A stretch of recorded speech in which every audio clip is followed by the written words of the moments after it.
think about all the technology that we have nowadays, and I think about what I use on my day-to-day, my phone, my computer, electric cars, electric shaver, TV, microwaves, ovens, so on and so forth.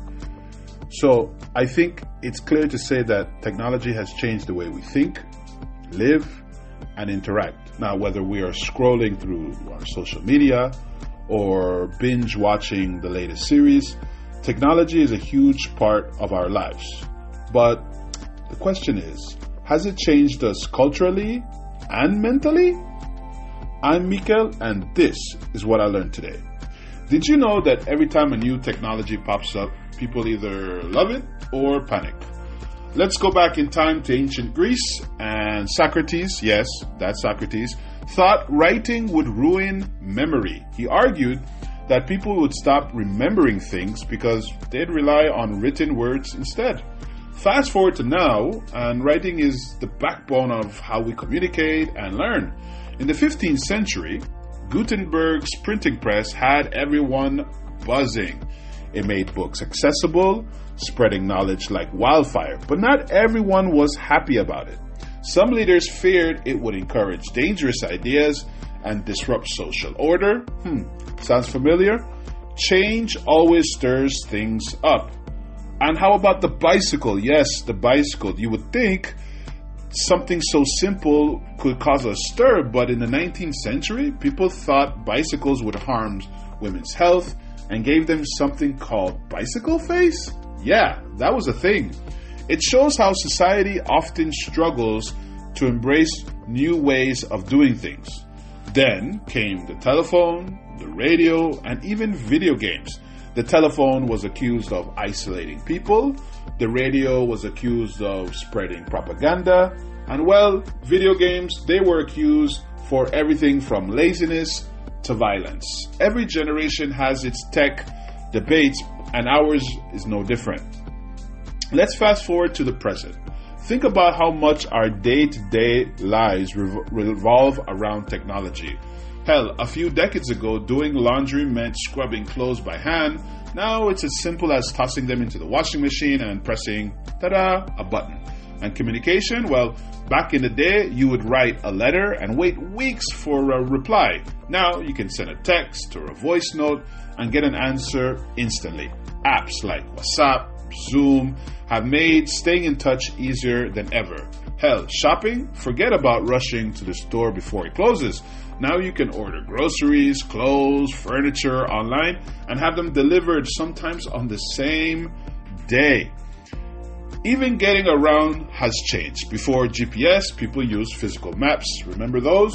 Now Google Maps not only tells us where to go, but even warns us about traffic. And Uber and Lyft, you don't even need to own a car. Entertainment has shifted as well. Families used to gather around radios or go to live shows. Now we stream movies on Netflix, watch videos on YouTube anytime we want. It's all about convenience. And let's not forget work and school. Remote work was rare before the internet. Now tools like Zoom and Teams make it possible to work and study from anywhere. It's a whole new level of flexibility. But here is where it gets interesting. Technology hasn't just changed what we do. It's changed how we think and behave. Social media, for example, has created a culture of instant feedback. We post something and wait for likes, comments, or shares to roll in. It's almost addictive, right? This need for validation has shifted how we value ourselves. Mentally, we're always on notification buzz, email piles up, and it feels like there's no escape. This is called digital burnout, and it's becoming more and more common. Plus, with so much information at our fingertips, our attention spans are getting smaller. If a video or article doesn't grab our attention in the first few seconds, we're out. Culturally, technology has connected us, but also divided us. Social media platforms can create echo chambers where we only see opinions that match our own. This can deepen division and make it harder to understand or empathize with others. And then let's not forget, there's privacy. The more we rely on smart devices, the more data we give away, and the trade-off between convenience and control. And it's something we all need to figure out as technology advances. If we don't find balance, the future could get tricky. Constant connectivity might lead to more anxiety and depression. Social media could make us more divided, with people retreating further into their own bubbles. Physically, a tech-heavy lifestyle could mean less movement, leading to health issues like obesity and heart disease. Automation could also replace more jobs, increasing economic inequality and creating social tension. And let's not forget what I think is probably the most important part: real human connection. If face-to-face interactions keep declining, we can risk losing skills like empathy and emotional intelligence. Future generations might struggle to build deep, meaningful relationships. So how do we navigate through this? Technology isn't going anywhere, but we can use it mindfully, and here's some ideas. First, set tech-free times, meaning whenever you eat, have lunch or breakfast or dinner, get away from the phone. Turn off your notifications and check your phones only at certain times, right? I've turned off all my notifications on my phone. I see them only when I want to see them.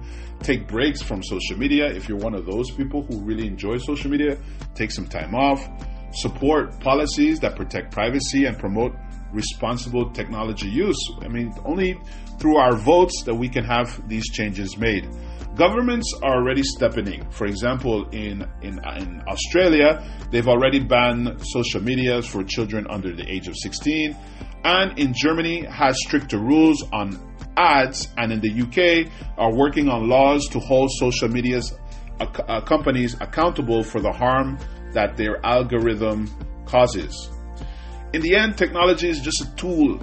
It reflects our creativity, our curiosity, and desire to improve the world. But it's up to us to make sure it enhances our lives instead of controlling it. Let's shape the future of technology with intention. Guys, the point of what I was trying to say today is just that let's be mindful, more aware about technology, how we use technology, the way it uses us. Remember, if you're not paying for the product, you are the product. Thank you for listening. If this episode got you thinking, that was the point. I wanted to just open up your mind and help you understand more what's going on around us. How has technology changed your life? How do you use technology? Let's keep the conversation going. Thank you for listening again. I'm Mikael, and this is what I learned today. Bye.